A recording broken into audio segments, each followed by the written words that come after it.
Bhuvanagiri RDO office SC ST BC EBC minority విద్యార్థులకు ప్రభుత్వం చెల్లించాల్సినటువంటి fee reimbursement scholarship 7,500 కోట్ల బకాయిలను వెంటనే చెల్లించాలని బీసీ సంఘ జాతీయ అధ్యక్షులు మాజీ ఎంపీ ఆర్ కృష్ణన్న మరియు బీసీ ఐక్యవేదిక తెలంగాణ రాష్ట్ర ఉపాధ్యక్షులు బేరి రామచంద్ర యాదవ్ పిలుపు మేరకు బీసీ విద్యార్థి రాష్ట్ర ఉపాధ్యక్షులు పల్లగొర్ల మోదీ రామ్దేవ్ గిరిజన విద్యార్థి సంఘ నాయకుడు రుణావత్ అరుణ్ ఎడ్ల మహాలింగ యాదవ్ ఆధ్వర్యంలో యాదాద్రి భువనగిరి ఆర్డీఓ ముట్టడించి ఆఫీసుకు తాళం వేసి నిరసన వ్యక్తం చేశారు.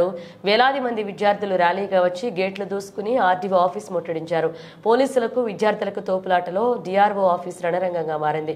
గిరిజన విద్యార్థి బీసీ విద్యార్థి సంఘ నాయకులను అరెస్ట్ చేసి పోలీస్ స్టేషన్కు తరలించారు. అనంతరం ఆర్డీఓ ఆఫీసులో వినతి పత్రం ఇచ్చారు. వారు మాట్లాడుతూ విద్యార్థులకు రావాల్సిన ఫీజు బకాయిలు 7,500 కోట్లను వెంటనే విడుదల చేయాలని, చదువుకునే ప్రతి విద్యార్థికి 20,000 రూపాయల స్కాలర్షిప్ ఇవ్వాలని, కాలేజీ ఫీజులను ప్రభుత్వం పూర్తిగా భరించాలని, జీవో నెంబర్ 29 రద్దు చేసి రాష్ట్రంలో ఖాళీగా ఉన్న 2,50,000 ఉద్యోగాలు భర్తీ చేయాలని, స్కైవర్లు ఫ్లైఓవర్లను కట్టడానికి, ఎమ్మెల్యే ఆఫీసులు కట్టడానికి, మంత్రులకు కార్లు కొనడానికి డబ్బులు ఉంటాయి కానీ విద్యార్థులకు స్కాలర్షిప్లు డబ్బులు ఇవ్వడానికి ఉండవా?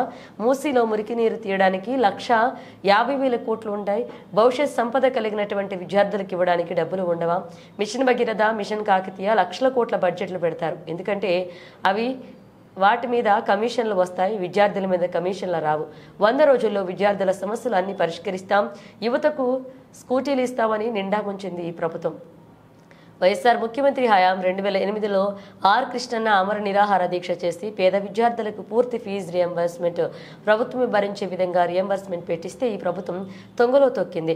వెంటనే 2008 జీవో ప్రకారం ప్రభుత్వమే పూర్తి ఫీజులను భరించాలని, ఇంటర్ చదివే విద్యార్థులకు రియంబర్స్మెంట్ 1,800 నుంచి 15,000కు పెంచాలని, దరఖాస్తు చేసిన ప్రతి విద్యార్థికి విదేశీ విద్యా స్కాలర్షిప్ ఇవ్వాలి, హాస్టల్ విద్యార్థులకు మెస్ ఛార్జీలు 1,100 నుండి 3,000కు పెంచాలని, స్కాలర్షిప్ నుంచి 5,000 నుంచి 20,000కు పెంచాలని, గురుకులాల్లో మెరుగైన వసతులు కల్పించి సొంత భవనాలు ఏర్పాటు చేయాలని, అదనంగా నియోజకవర్గానికి 2 గురుకులాలు ఏర్పాటు చేయాలని, కాలేజీ హాస్టల్ జిల్లా కేంద్రాలతో పాటు హైదరాబాద్లో కలిపి